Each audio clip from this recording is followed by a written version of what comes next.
This image shows a Japanese Oyori suit of armor from the late Kamakura period, specifically the early 14th century.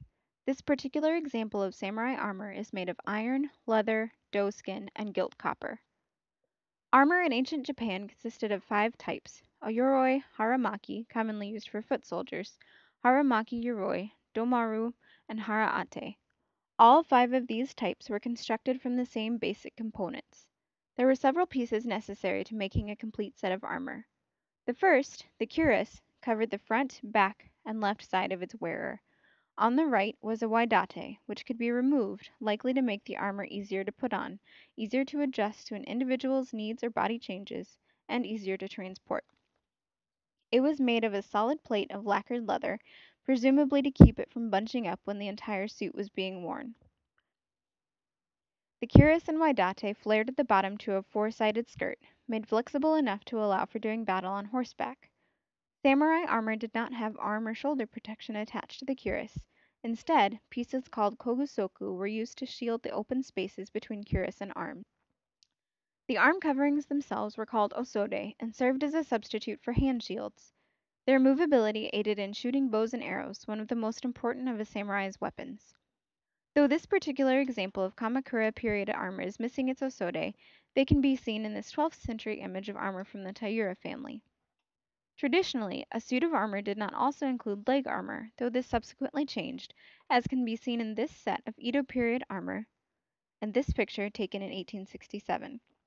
The samurai's helmet mirrored the body armor, consisting of a cone-shaped top and five-part flexible skirt used to cover the neck. The majority of a samurai's suit of armor, including the cuirass, skirt, osode, and part of the helmet, was made of lacquered leather plates called lamellae or sane. These plates were cut into trapezoidal shapes with a curved top and a flat bottom. Over time, the plates got smaller, and by the Kamakura period, they were approximately 7 to 8 inches by 3 to 4 inches.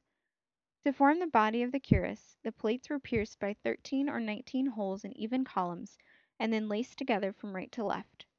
In order to make the cuirass collapsible and more easily transportable, the lamellae were allowed to overlap downwards.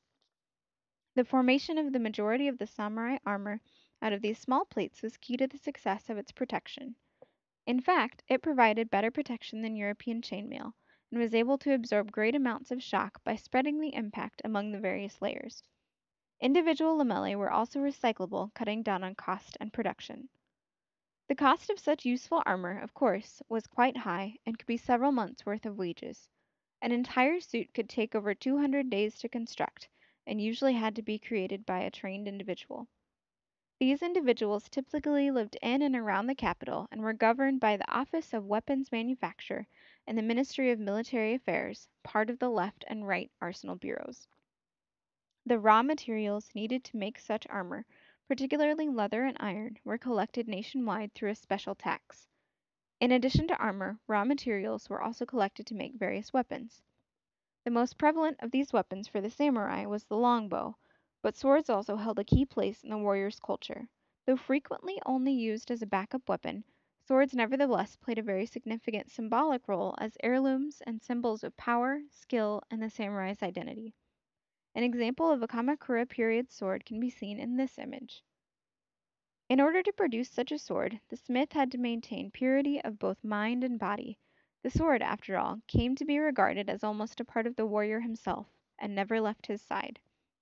This strong relationship can be seen in this image from the Edo period which followed the Kamakura. The high level of bureaucratic control over the production of armor and weapons shows how centralized Japanese authority had become by this period. Of course, just because armor and weaponry were centrally produced does not necessarily mean that they were devoid of individualization. In fact, the opposite is true.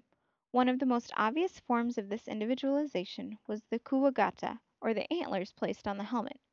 These could be both symbolic and used to identify individuals on the battlefield. The lacing used to join the lamellae was also used to identify individuals, and there is speculation that various lacing colors were used to represent specific families. The lacing on this particular suit is multicolored, possibly representing the rainbow. A final example of armor individualization was the tsurubashiri, the front part of the cuirass.